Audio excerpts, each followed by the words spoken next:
have everybody in place. We're ready to rock and roll. Okay, so here we are, Under 19 Cycling Australia time trial webinar number 3. Feels like we're just old hands at this now, but it's all still very new.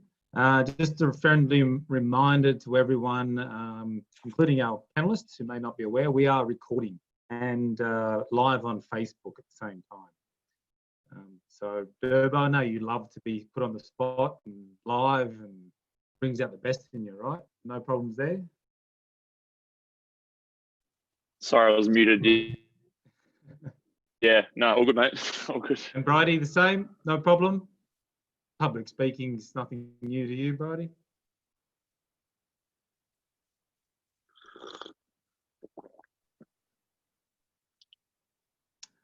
Okay. So it's a big welcome back to all of our under 19 athletes and their coaches. It's a great big welcome to Luke and Bridie. Can't wait to get into the chat later on, asking questions, digging deep, and also fielding your questions on the chat line as always. I thought we'd start off tonight, Donna, and I'll look to you to cast your eyes on the chat channel. Back in webinar 1, we started off with everyone just posting on the chat line one word: how are you feeling? So I thought we could start there, and then in another line, if everyone of our athletes could write maybe a few words of something they've learnt so far in this series.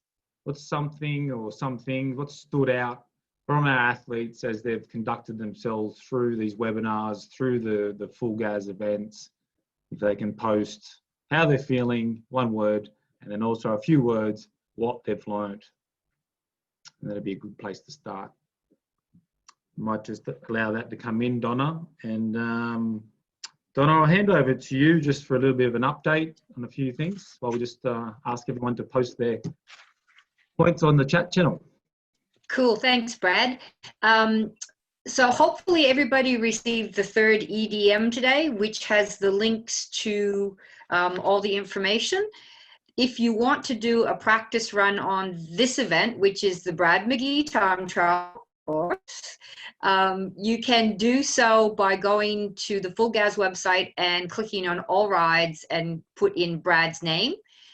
The course itself will become part of our Junior 19 folder as of Wednesday morning, 10 a.m. And if you want to do recon on it, certainly feel free to do so. And you remember that you don't actually have to ride it. You can just put it on steady mode and have a look at the course as well.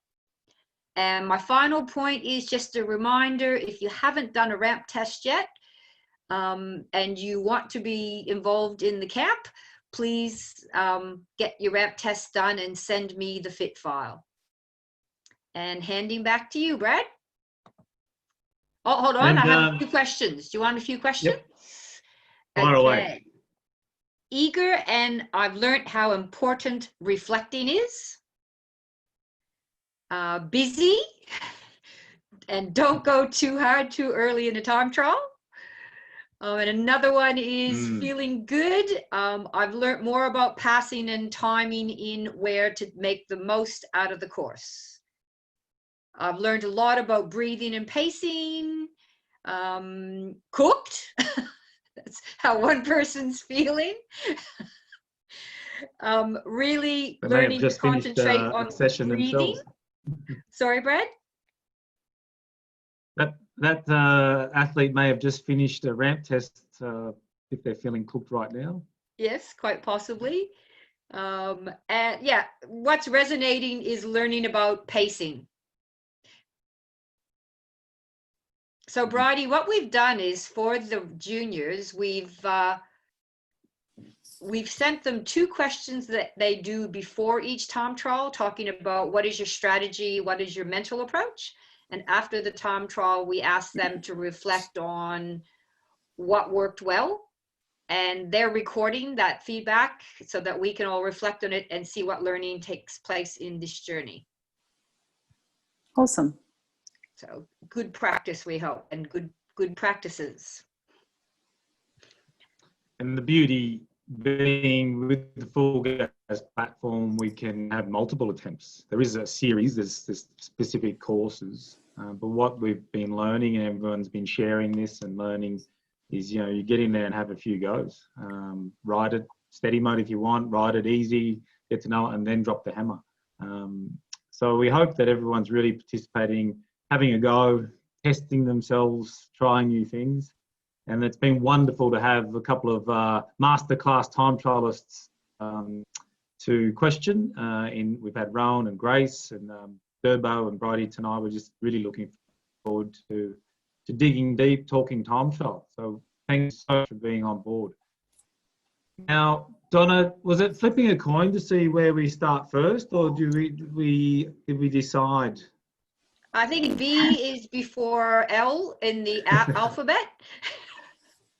And Luke's in world Spain, champions. so yeah, I think world champions need to go first. World champion, world record holder. I mean, seriously. What we really do, and it's wonderful you're both on the call at the same time, is please don't hold back. If you've got questions, you've got insight, you want to add to it. But I believe we'll go ladies first, Bridie. Durbo, feel free to ask a question, bit of insight, or dig a bit deeper, because I'm sure Bridie will return the favour when it's your turn.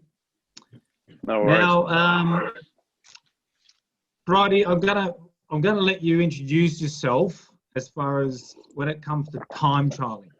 Now, what do you hang your hat on? Where do you hang your hat and I know you're a masterclass time trialist. You've got an amazing career. You've had some amazing rides, campaigns, you could call it, long campaigns, big campaigns. But what do you hang your hat on when you think time trialing?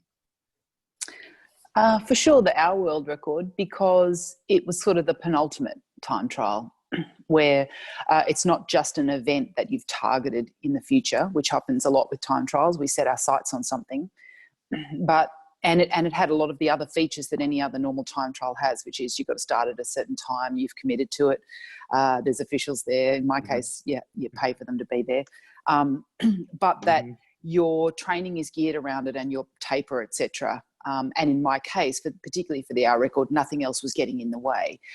For a lot of other riders who might be in a tour event, or they might be have a crowded schedule, they want to do well in that TT, but they might have also had a road race the day before, or they're traveling, you know. So in that case, a lot of things were lined up, and I made it to be that way so that I could be in the best form and mentally and physically of my life. So I think the reason it's the best, most outstanding sporting performance of my career is because of the effort required to get there, because of the process, the investment. And when I say that, I mean what you invest personally, the commitment you make, and the fact that you're really putting your hand up and saying, I want to do this and I need to break the record. It's quite binary. You're either breaking it or not. It's like saying, I want to win the yellow jersey with this opening prologue, and if I don't, I'm a loser. If I do, I've succeeded. So there was additional pressure than just trying to win a time trial. So for me, that was it for sure. And we dig deep into the world record, and fantastic. What we really wanted to lean on was how you delivered on race day. And so we can use the world record as we go through some questions. But please, if something else pops up, let's go there as well. Just out of interest, the world record, was there a plan B if you didn't get it? Or was it all on that day? Was it all or nothing? No, it was all or nothing. I couldn't afford to do it a different day. I couldn't afford to go to altitude. So, look, I think it's really important to remember that everyone's really nervous when they set an audacious goal, and that all of the work is in the lead up, so that you should be getting there on the day thinking, all I need to do is replicate the great work I've done in training. Anyone who's done any research on Olympians and world record holders don't usually pull something out of the bag and do something out of the ordinary on the day of the race. They've done that in training. They've done it on the cold, windy days, or the shitty days when you're doing ergo reps on your own. That's when the work is done, so that by the time you get to our world record day or world championships or Tour de France time trial day, in your mind you think, I've done harder things than this, I've done harder sessions than this, actually my legs are fresher than they've ever been. I'm excited. There's a crowd or there's people, or so it shouldn't be the hardest thing you'll ever do. And that gives you confidence too. That's why we train. It's not just to build mitochondria and blood flow in our legs. It's also to build this confidence and capability that you get by doing those hard sessions. Yeah, brilliant. Now I see Durbo taking a few notes there about our records, so it's exciting in itself. So, Bridie, I don't think you'll be getting me to do in the that. context, It just sounds horrible. Never say never. Let's talk about your race day prep, Bridie.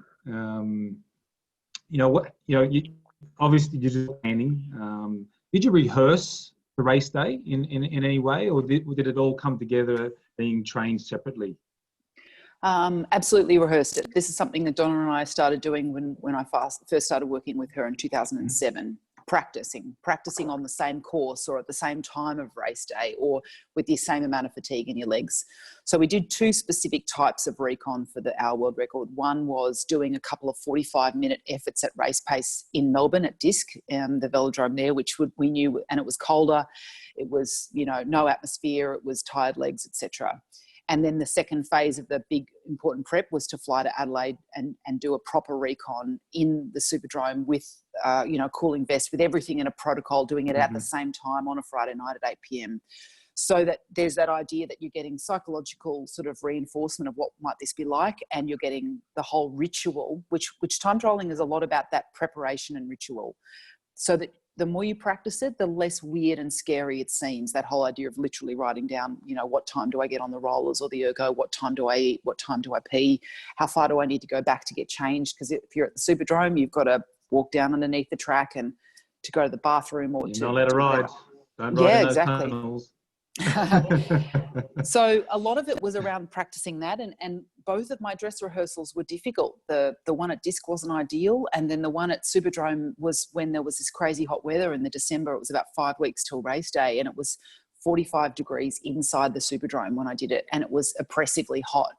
And everything went to plan from a timing and physiological point of view, but I remember being really scared. I just thought, shit, if it's this hot, in 5 weeks' time, I am going to suffer like a mother. And I knew that I would be able to do that. And we know hotter is faster and the air is a little thinner and there's upsides to hot as well. But then you worry about the stress cardiovascularly and what that means for your output, power output. So, having good people around you, whether they're your coach or the people in your team, just to provide you both reassurance and insight is a massive part of your preparation and making your race day ritual feel less weird and more comfortable. So there was, in effect, there was a lot more harder work done in the prep and trying to orchestrate those rehearsals than there was on the race day. Yeah, and look, I have to say, I was really lucky with my Our World Record in that I had the best day I could have ever had in my life. I felt amazing. It actually felt easy, and I could have ridden harder. Now, you want to feel like that after a race, and we often feel like that even after max tests. A few minutes after, you're so elated and you've done something great. You think, oh, I wonder if I could have gone harder. With no disparagement of someone like Jack Bobridge, who has been a great rider. He didn't orchestrate his Our World Record plan in a way that led him to success. He didn't pace himself well. And I don't know any details around his preparation, so I don't mean to disparage his performance. But that everything there impacted his ability to implement because he went too hard early on. So, and Brad Wiggins actually sent me an email the week before the Our World Record saying, you are going to feel so good in the first 5 minutes. You should feel like you're trying to slow yourself down. You're going to feel superhuman. And I did. I felt superhuman. He said he felt like he had to almost push himself back on the pedals to avoid going too fast. And so that really stuck in my head too. So on the topic of pacing, how did you come about your pacing strategy? And then how did it play out on the race day? You talked about there needing to hold back. Essentially, that probably eventuated. You're feeling good. How did you actually set your pacing strategy? Where did that come from?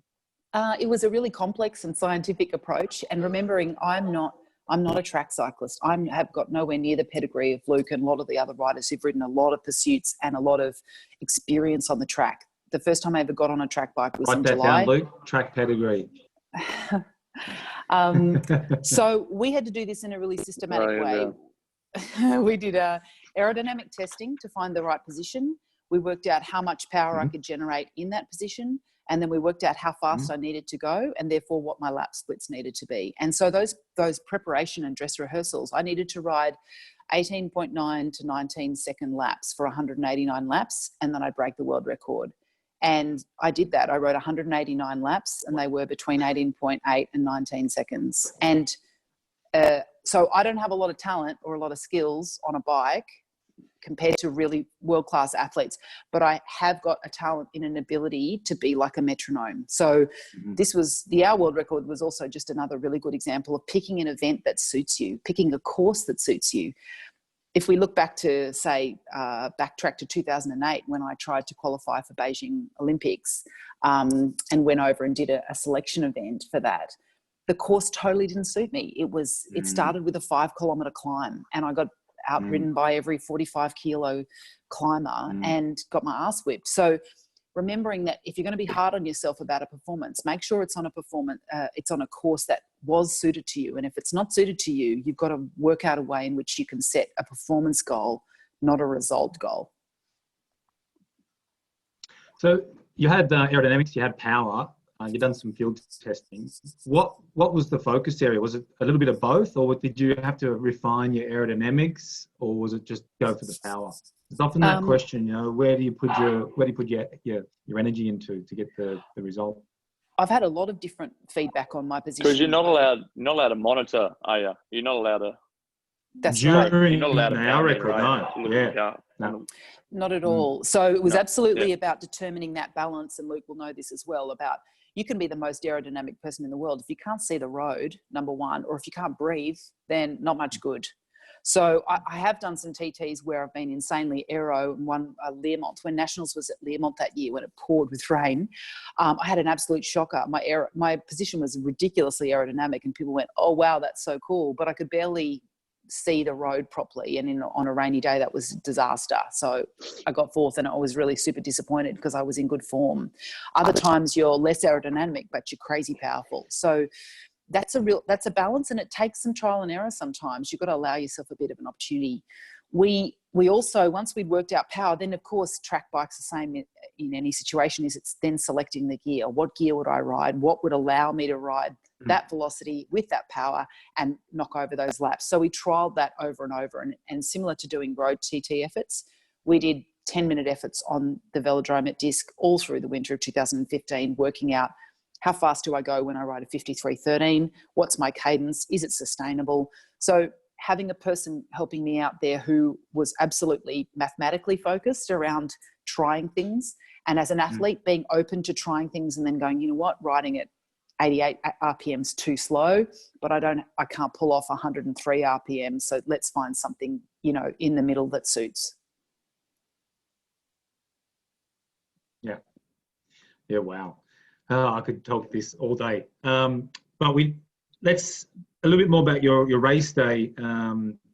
Let's talk about your nutrition. It's 1 hour. That's a long time trial, in particular for women. We don't often see time trials that long.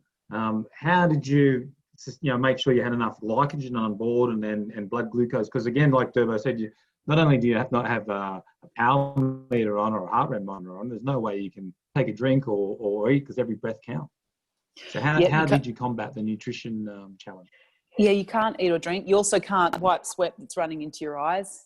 You can't move your ass off the saddle. So when you're in pain, you can't do anything about that. Look, most carb loading strategies are going to be pretty individual, but 24 hours is really the required amount of carb loading, and it is only 1 hour. It's not like I was riding day-to-day tour or long stages. So I didn't need to replenish. I just needed to be fit and strong enough for that. I used the same sort of plan that I would use for any TTs, eating around 3 hours before the event, using some gels and sports drink in the lead up. I warmed up wearing a full ice vest because it was hot in the Superdrome that night. So all of those things were things we'd practiced. My suit was completely wet from cold water from the ice vest, so that as soon as I started, I'd be at least getting some cooling effect.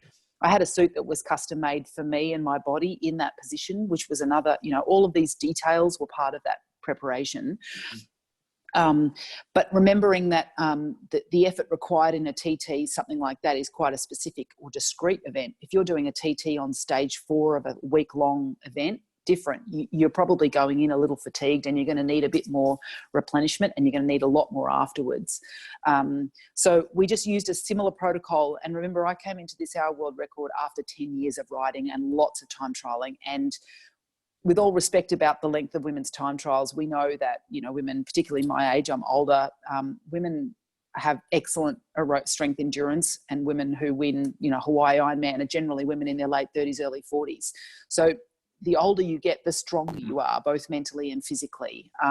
You'll get better at longer time trials when you get into your 20s and your 30s and even in your 40s. And we've seen that with, Jens Voigt. He retired. He broke the hour world record in his 40s. Sure, it got lifted by guys like Rowan and then Brad Wiggins. But just because, if you're a junior now, you're only going to get stronger if you do things smart and do them right. Yeah, great point. Great point. So shifting from nutrition, what about the concentration load? 1 hour. As you said, you can't get out of the seat. You're locked in that position. You've pretty much got your coach and the black line to focus on. But how about your concentration? Did it shift? Did you have a strategy in place how did it play out? The dress rehearsal we did in November was what we called a bit of a disaster. And I say that because it was a really good example of where negative thoughts started going into my head. I was at disc. It was cold. My normal coach wasn't there. Another guy was helping out, filling in, which was good of him. But he kind of kept, as I was going around the track on this 45-minute effort at race pace, which was 47K an hour was race pace, he had this kind of look on his face. He was holding up his the board of times and walking the line for me so I knew how I was going, but he looked kind of pissed off. He looked agitated. And I started thinking, oh, this isn't going well. And then I started noticing, oh, God, I'm sore and shit, my legs feel terrible. And God, it's cold. And then I even started thinking, ridiculous. Oh, this is bullshit. I never should have done this. This is why I'm not a world champion already, because I'm no good. Now, we've all been in situations where negative biofeedback, like pain or someone overtaking you in a time trial, that then turns into a whole narrative of why you're not a good person or not a good rider or why you're never going to make it. It's okay. That stuff happens. Then what we did was I was working with this great sports psych, and he said to me, okay, what are you going to do if you get to the hour world record night and you feel terrible? If you feel like that, are you going to stop in the middle of it? And I said, well, no, of course not. And he said, okay, cool. He said, what about if you feel amazing? Are you going to ride way above your schedule and try and ride 50K an hour? And I said, no. And he said, right. So in fact, how you feel means nothing, because your objective is actually to finish. So stop noticing how you feel. And it was a total revelation to me, because as riders, I think we ask ourselves internally how we're feeling all the time. Like, oh, should I attack now? Don't feel that good. Or I don't have the legs. Or she's going up the climb now. Oh, I'm going to wait. I don't feel it. Or I'm not feeling it. We talk about this and we articulate it to our friends all the time when we're riding. Sometimes you actually have to ignore how you feel, and you have to focus on the things you can control. So we worked out this whole script of things, of cues for me to think about for the whole hour. And anyone who's ever done any mindful meditation will know the whole purpose of mindfulness is just to be in now. And every time you get distracted or your mind goes over there and you think, fuck, I'm in pain, you think, okay, bring it back to right now. What am I thinking about? Legs, head down, lean into the corner. So I had this script, and every time I got distracted by pain or sweat in my eyes or any type of negative thought, I just kept thinking, remember the legs, lean into the bend, put your head down. Remember the legs, lean into the bend, put your head down. I literally did that for 60 minutes. And at one point I was in such a state of flow, I could hear Anna Mears and Rick Fulcher, the commentator, saying, gee, she must be in terrible pain by now. And I remember smiling, thinking, I'm not in pain at all. I'm just thinking about my legs, putting my head down. So mindful meditation is actually really, really useful, particularly also for breathing. I noticed someone made a comment about that earlier. Breathing is a huge part of ensuring that your cardiorespiratory motor is being adequately fed with oxygen. You need to moderate and control really good breathing, whether it's in through your nose and out through your mouth, or in and out through your mouth, so that you're maximizing your engine and your performance. That takes practice. so that you're not short of breath. You want to be really meaningfully and mindfully breathing. So these are all the stuff that you have to practice so that you get to the state of flow where, and I'm sure Durbridge had these races where you almost don't remember them. They go by, and then at the end you go, wow, that was incredible. Almost timeless in their experience. On breathing, you also mentioned you consider yourself a bit of a human metronome. Would the breathing create that rhythm and that bounce, that timing for yourself sure. when you're time trialing? Yeah. And it is a little easier to practice that when you're doing ergo efforts. So, I came to cycling late and was part of talent transfer and was assigned Donna as my coach. And we spent countless hours on her ergs in Geelong and working on 5-minute, 10-minute and other efforts.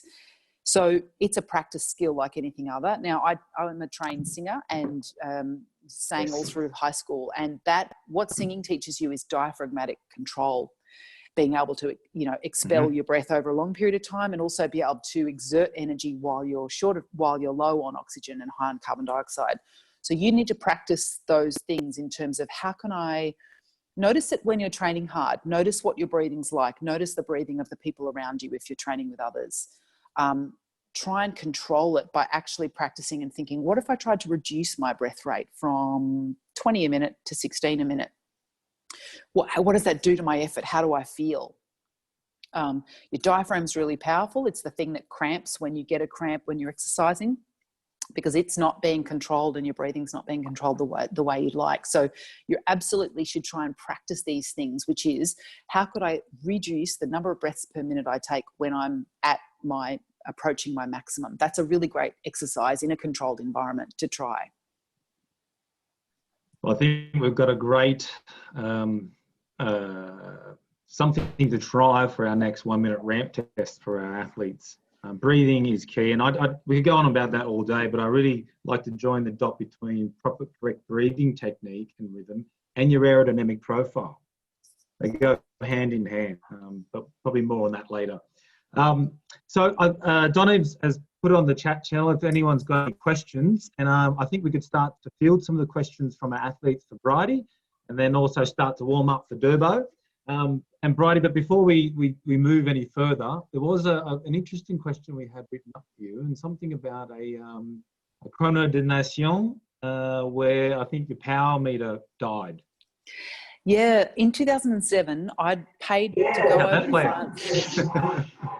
I went over to France and did 2 time trial races. I was a nobody in cycling. I'd been part of this talent transfer, but I'd never done an international race in my life. I flew to France, I did the Chrono Champenois, and I came 7th. And then I spent 4 weeks training in the south of France, and then was preparing for the Chrono de Nation, which is invitation only. And I was really lucky that I'd gotten an invitation, because normally only great riders who are post-World Championships get to go. So I had to make my way from the bottom of France to the top of the France, and there was a public transport strike. It was a shit fight to try and get there, pardon my language. I got there 2 days before the race and got put into the race hotel, and everyone else there is famous, important. They have a team, they have support staff, they have a bus. They're all Durbo. They're cool guys, right? And there's a few cool women. And I got there and they said to me, look, you're here on your own. You're a loser. You're an idiot. We've auctioned your follow car off to a local business, and you've got 4 real estate agents who are going to be behind you in a Fiat, and they've got some spare wheels, and they were like waving them out the window going, Bridie, Bridie. And so I was really nervous. I was literally there on my own. My French is mediocre.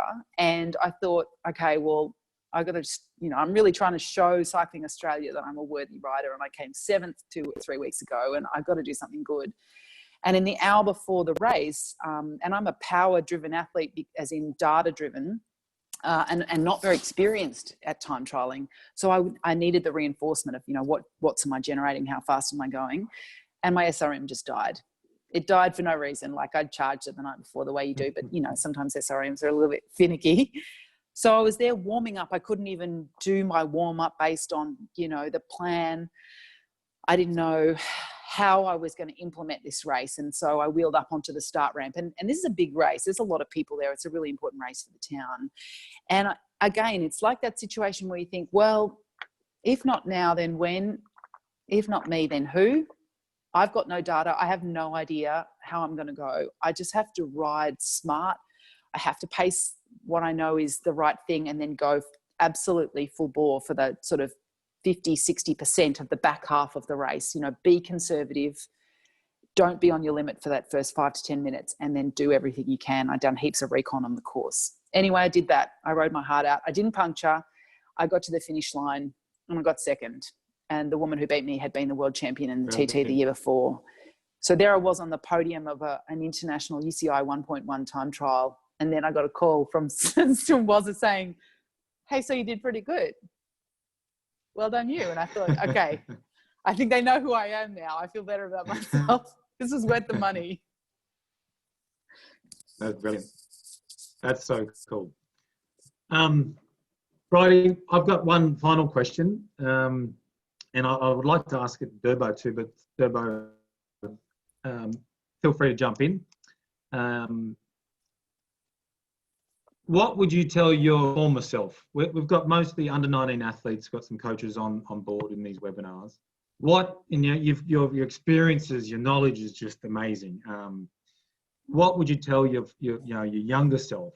The keys, maybe to stop some of the paths you've taken that were, not producing anything, they were a waste of time. I mean, all experiences is essential, but what would you tell your former self? What are the keys for time trialing? I would say you have to allow yourself to fail. You're going to make mistakes. You're going to pace yourself poorly. You're going to choose the wrong events that don't suit you.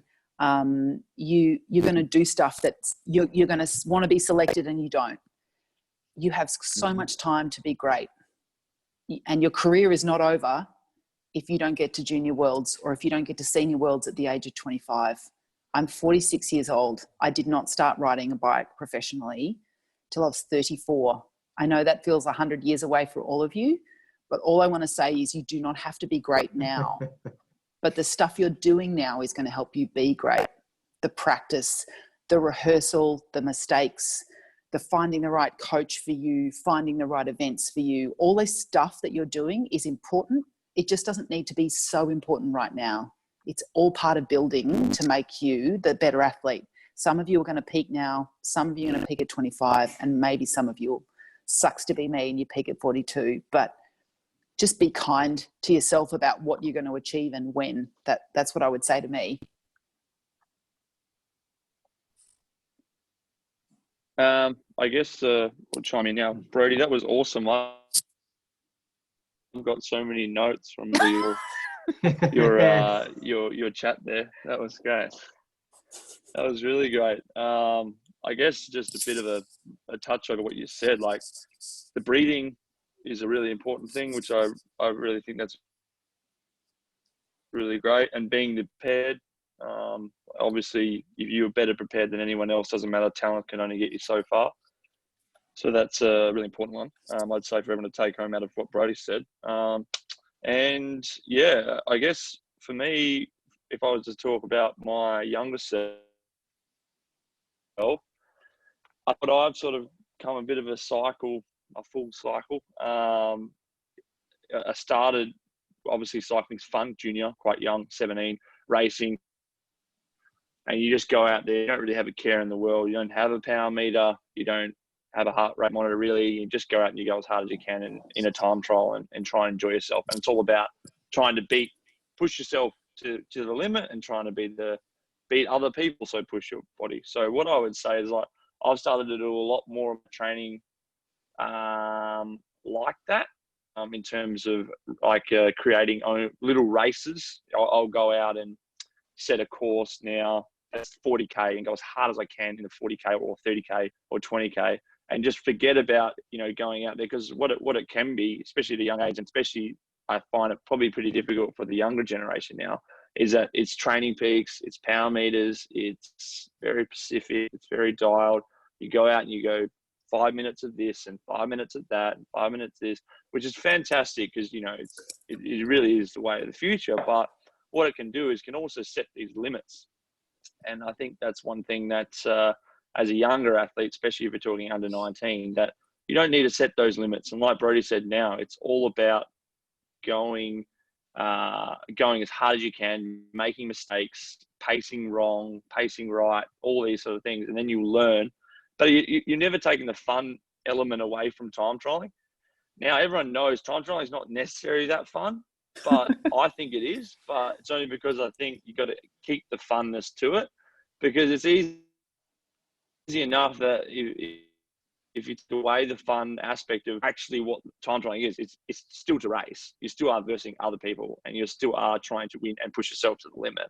So that's the major goal, not to do 20 minutes at this FTP power and this many watts or this many this. It's about actually still racing. So I think for me, if I tell my younger self, under 19, I still did it, but when I went sort of maybe out of under 23 first couple of years pro, I became very specific.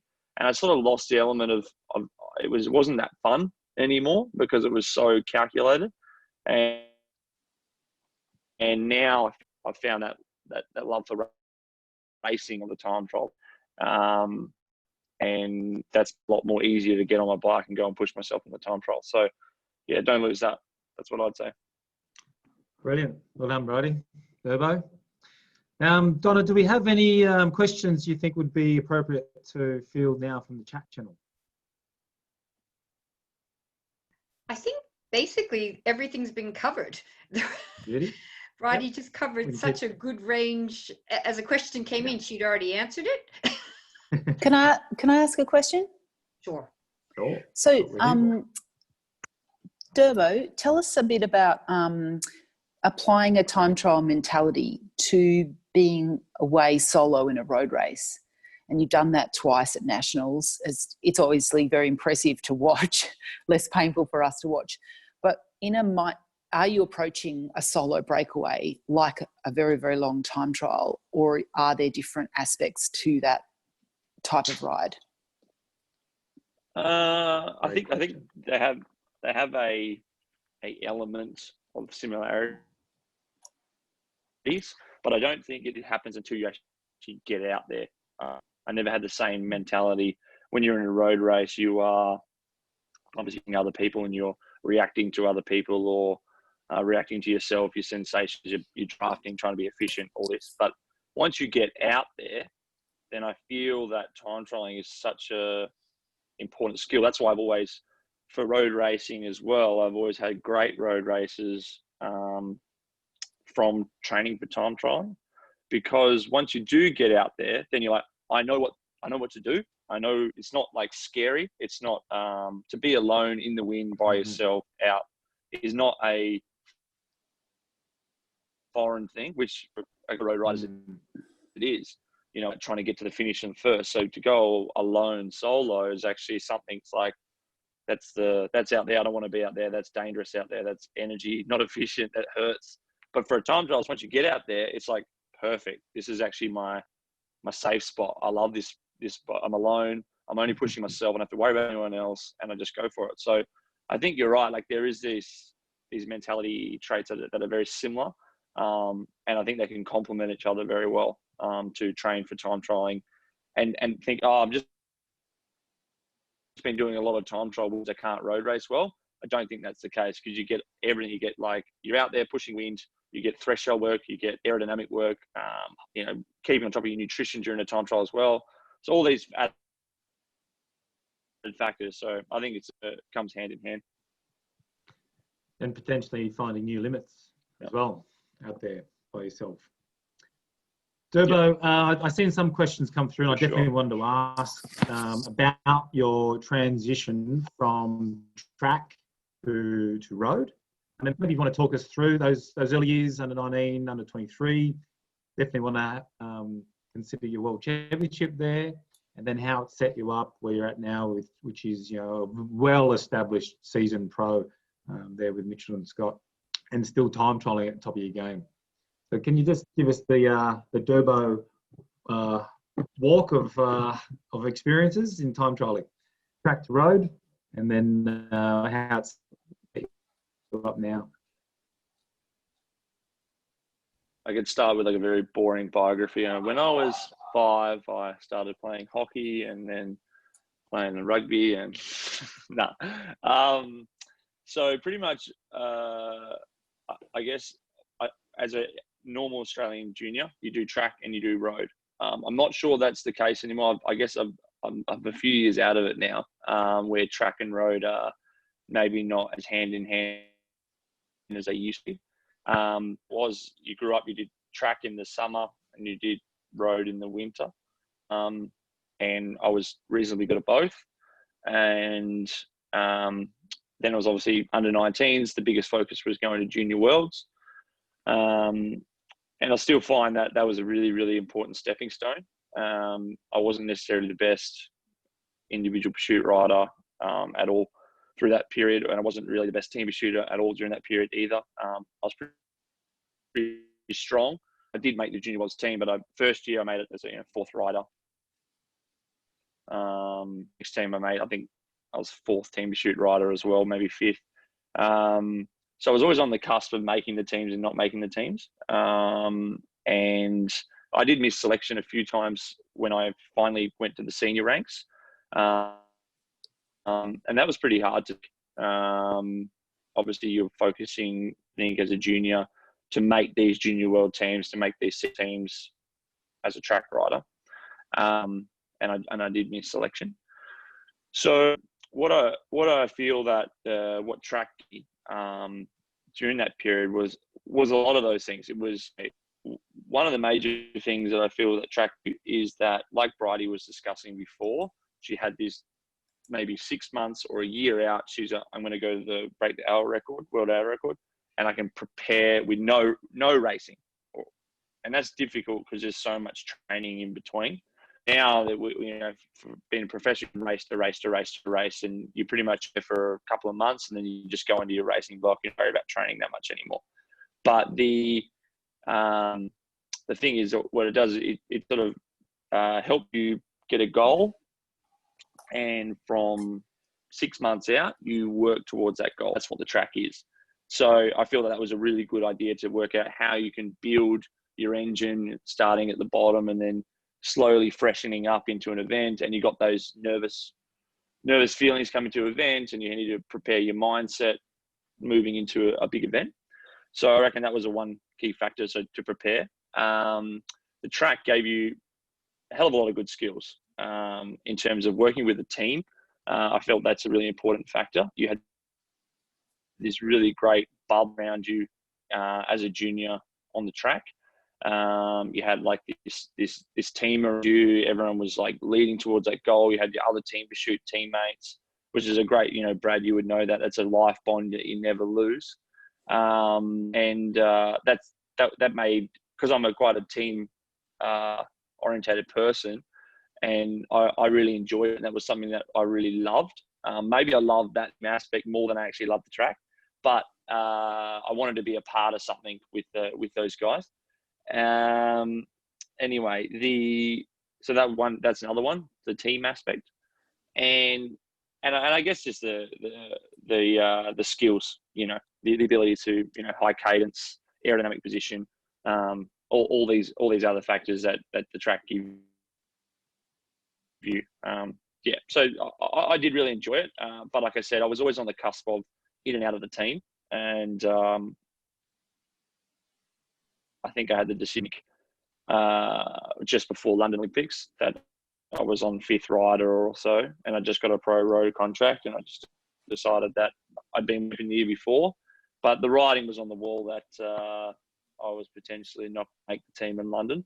So I decided to have a go for the Olympics on the road instead, which is another thing as well. It was pretty hard for a young guy to take. You've been preparing for a couple of years now to go to the London Olympics, and the year of the Olympics you don't make the team. You're a bit like, this is not great. And at the end of, like Brodie said before, like you feel like it's the end of the world, but it's not. So yeah, that was one. That was a good thing for the track to teach me as well. That even if you do prepare, and there's only 4 riders on the track for a team pursuit, or 1 rider for an individual pursuit, and you potentially will miss out, but that doesn't mean that your cycling career is over. That doesn't mean that you are going to not be a good cyclist, or it just means that at that point in time, you didn't make the team. So you can either make the decision to go home and work at it, or you can stop. But if you stop there after missing one selection, you probably won't make it in cycling very much. So I feel like missing selection has been one of the best things for my career, because you just got to like, okay, why did that happen? Now I need to go back and work on and come back stronger and better. So yeah. Brilliant. I guess that's say from transitioning track to road. Yeah. So looking back, I know, Durbo, you're working harder than ever in your TT. You're constantly refining your position, constantly improving and looking and searching. Do you think those track years really gave you that leg up? I mean, in particular, the under-23 World Time Trial Championship, because we often see a big drop-off in early time trialists into their pro careers. And pro life is hectic. To support it, the time trial ambitions is really tough. So do you think your time trialing or your track pedigree has helped? And then, how do you combat your challenges now with all your knowledge and experience? Because the challenges are always there. I think you're 100% right, Brad. You give a huge leg up early on, and that's something that you need to continue to feed. I feel that there was a time where I was maybe running off the backtrack preparation into my pro career, which made my pro career transition really quickly. And so I came off under 23. Under 19 was doing all track work. And then I just jumped on the TT bike at under 19 Worlds and won the under 19 Time Trial World. And then I went to the under 23s, come off a lot of track stuff. Yeah, that's all right. But it's just saying it's the same thing. You go from track straight into the TT and UT. Same thing sort of happened with the under 23 TT. And then first year professional, I'd come off just stopping the track. And then I won the Nationals for in 2012, first year pro against Rogers. And then that year I won 4 TTs in Province. So I was sort of thinking like, this is how it is. But what I probably didn't realize at that point was, I didn't realize at that point was I was just actually the back of all the ridiculously hard track stuff that I had done in the position on the Watt bike, all the sessions that your coaches would probably require you now as an under 19. That you guys all have all the tools now to do all the great sessions. But I feel that I was just riding off the back of that, and that was really good. And then I didn't, but also saying that though, Brad, as you know, the transition between finish a lot of road races either, because I was so strong and punchy, but I had no endurance. So I was always quite injured, a lot of injuries. I just wasn't efficient. I couldn't ride for 250k a mountain stage. I think I won the stage in the Dauphiné, pulled out 5 days later because I couldn't finish. So that was the sort of level. Like you are pinging here, but there is this sort of like balance that you need to go through. So I think the next couple of years was a bit of a transition to try and balance that out. But now I realize, okay, if you want to be good at time trialing, you just have to do time trials. Pretty much it. You just have to get on your bike, do time trialing. And but I definitely feel that if you come off the back of the track, it's a really, really positive influence on time trials. So what are your key challenges now, Deb? I can assume so much because you can do a 3-week Grand Tour and support, podium finishes. You can do amazing job, if not major results yourself in the class time trial. There's not much you can't do in pro life and what cycling calls for. And I can tell you, all the listening, you are Mr. Team Australia when it comes to World Championships and our one-day road race aspirations. You really bring our teams together. So I'm assuming a challenge for you is how to balance all that. You use the word balance. How do you manage all that throughout the year and your pro career? How do you set goals and how do you manage all that potential workload? I feel Bridie touched on the mental side of it. And I feel that was a really important thing. I do a lot of meditation in terms of just trying to bring everything down, which allows me to, if you see a situation as stressful, then it's going to be stressful. So I feel like it is a big workload. I start in January with the focus on the nationals, and then I go from there to a big focus on the classics to try and achieve something there. And I have a short break, and then I try and lose 3 kilos and support someone in a Grand Tour, and then try and prepare for a World Championships and do a great job in the road race and try and resolve the TT. So it is a sort of a constant year. But if you look at it like that, it is a big workload, but you also need to just make sure that you're keeping your mind and your body and everything, okay. Because if you look at it, sure, it's a big workload, but you have to just be like, bring it down. And I often do maybe 10 minutes of meditation probably per day, especially during lockdown because it's quite stressful. But I feel that just brings everything down. They concentrate on your breathing. You look at situations very objectively. You step back and you for what it is. So I feel it's hard maybe to convince an under 19 to do meditation, but if you can, that would be recommended. And for me, I get quite excited for those periods of time. And if you think about it, it's not that much. If you go Aussie summer, great. Then I got a month or two before I got to go to the classics. Month there, I get a little month off. I do a support, and then I'm focused for the TT. So it's like 4 goals in the year, and I seem to be really motivated. And that's the swing of the year for me. But yeah, you don't always get it right, and I haven't got it right yet for the final year, for the final World Championships. But I'm going to get it right one time. So yeah. Here. On the topic of meditation, Bridie, would you have any tips for our under 19 younger athletes, or even the coaches that are coaching younger athletes, how to enable them, enable them really to find that time to, designate some time and space and distance to switch off so that you can come back and switch on full raw when it's go time? Any tips you care to share with your knowledge and insight?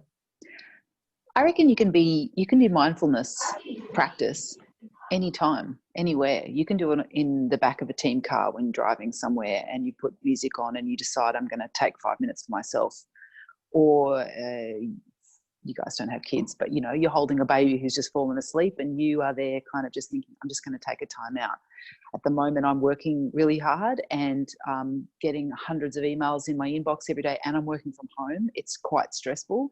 So I've taken up running, and one of the great things about running is I really suck at it. So I'm just listening to music to try and distract me. And I realize sometimes that I'll run for 40 or 50 minutes and all I've thought about is the music I'm listening to and my breathing and my form or my core or whatever it is. And you realize you haven't thought about emails, work, stress, boyfriend, girlfriend, parent, whatever other things are on your brain. So that becomes a bit of mindfulness practice, even though you might not be sitting in a folded leg position and trying to transcendentally, remove yourself. So Durbo's right. It's a practice like training. You've got to try it, and you've got to try that whole idea. There's a couple of good apps. ABC have Mindfully, which is quite a cool app. Headspace does one.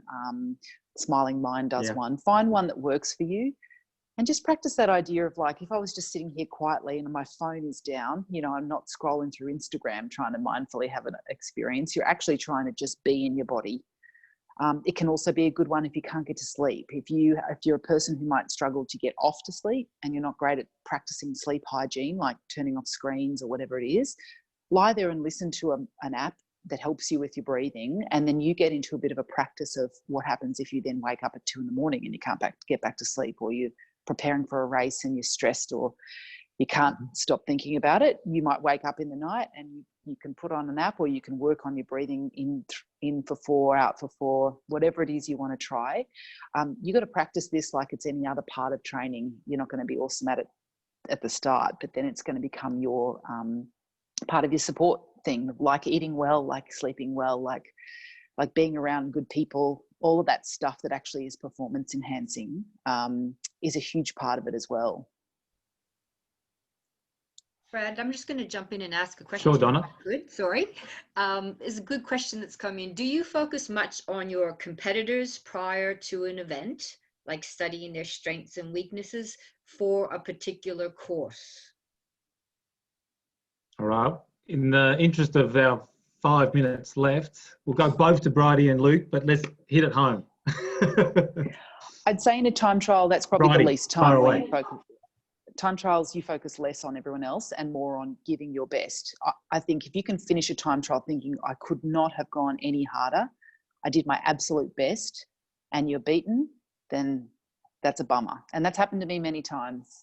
And you'll sulk about it and you'll be annoyed. And I remember Donna saying this to me when I came second at 2010 Nationals by 2 seconds or 4 seconds. I thought, fuck, there could have been places I could have found another 4 seconds. And Donna said, yeah, but Amber Halliday could have found another 5 seconds somewhere else. If anyone could have done better, then the winner could have as well. So focus on you. Road race, totally different. There's a lot of other cues you need to be taking, and you need to know who's fast and when and what kind of rider she or he is. And I'd be really keen to hear Durbo's answer though. What are you thinking on the start line, Durbo, in a TT? I think exactly the same as Bridie. Time trial, you shouldn't be worried about anyone else because it's only from you A to B as fast as you can. And if you start worrying about someone else, then it's really not helping. That's why I prefer not even to hear splits, because you can only do what you can do anyway. You can't just all of a sudden go harder than full gas, can you? So, so yeah, I would say that. And then road race is also completely different. You need to actually be aware of who's in the group, who's around, where they're going to do, what they're going to do this, who's in the breakaway, etc., etc. So yeah, road race and time trial are completely different. You never have to worry about your competitors, but you have to think about your competitors in a road race.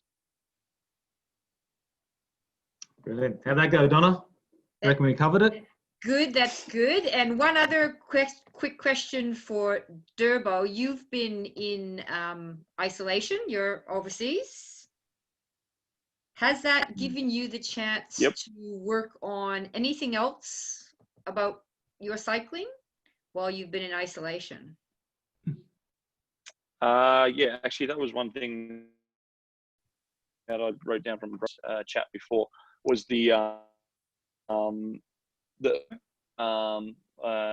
and during lockdown, I used that time. Well, I could only ride on the ergo, but the big thing that I found that I had never done such a long period of time on the home trainer, and I was using the app a fair bit with my time trial, and I found that when I got on the road, it was in the first experience back on the road. The feelings of your legs was just, you were so strong. Like you had pedal stroke, everything was engaged. You could really work on your time trial position. I set up a mirror in front of not just to look at myself, but to look at my time trial form. So whenever I did, I set up a mirror in front of my full gas TT. And also I turned off all my power meter. I turned my power meter. It was on, but I wasn't looking at it.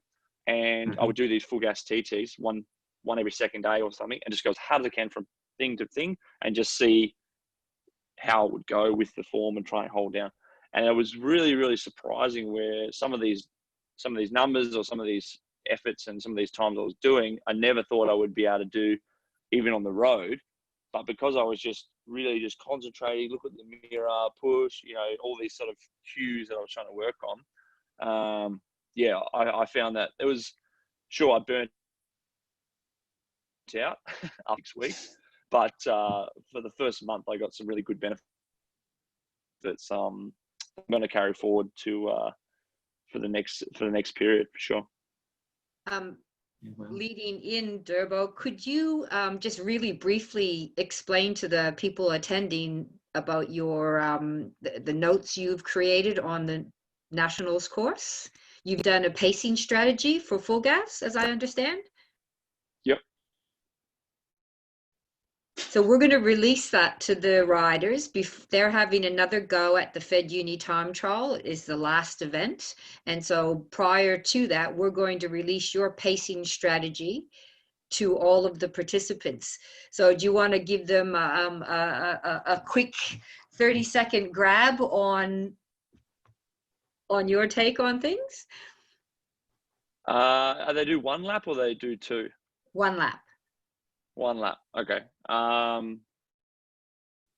Coach Durbo. Well, one lap. It's not. I would say it's definitely one at the top of that first climb. So if you're thinking about going out of your seat to the top of that first climb, don't do it. So just control yourself to the top of the first climb, and then pretty much just say control, and then when you get to the top of the first climb, then let it all hang out, because you'll have enough legs to get home from there. But don't pick your battle. See a lot of guys at the Nationals pick their battle at the top of that climb, and that ended quite badly for them. So I would say, yeah, don't do that, and enjoy it. Don't overthink it. Just go on. It's only one lap. Have a go. Thank you. I think, Brad, we've hit the 8:33 mark. Yes. What's next? You mentioned our participants are going on to my course. It's not really my course. It's my local lap here in the Southern Highlands. So that is definitely part of our next. Donna, do we have any follow-up conference calls, webinars, or is this the final one? This is the final webinar, Brad. So I'm really looking forward to capturing all that data with the pre and post ride surveys that the athletes have put out. And also what I'd like to suggest, and I'm open for feedback here, is to have another go at the prioritising those 10 questions on time trial development needs that we started the webinar with. So I think we'll find a day and be voluntary, of course, if participants would like to have another crack at that as they wrap up this series and try to capture some of the key learnings that they've been able to acquire in these last few weeks, which has been really cool. Durbo, Bridie, we can't thank you enough. You really are amazing. Your knowledge and experience is amazing. Half an hour or an hour is not enough. I really encourage, if you guys don't mind, that our participants here, if they see Durbo at Nationals, Bridie, that you see you banging out some Ks down there in Melbourne, grab them. I'm sure you'll be more than, as we've seen tonight, you're more than willing to give, share, and explore. So I think that's really cool that you present yourselves here, and I really hope there's more opportunities for our participants and all of us, coaches included, to dig into the well of knowledge. And also look forward to what's next for both of you amazing people. So thank you very much. We can't thank you enough. I'm sure on the chat channel, our athletes would like to share their thanks as we start to wrap up. Hit Brad's course next week. Little word of warning, there's a kicker, an almighty kicker towards the last third of the ride. There's no way getting around that one. And go really deep on those surveys. The data is amazing. Have another crack at your 1-minute ramp tests as the series wraps up. It is all part of it. So I think we can sign off. Donna, you're all good? Last thing is, if you have not yet received the EDM about this third time trial, send me an email and I will get one to you. And good luck. And thank you so much, Bridie. And so thank you so much, Durbo. Thanks for asking us. It was great. Thank you very much. Thanks, guys. Enjoy that. Cheers to Eric and Amy in great support as always. Well done, everyone. It's very cool. Thank you.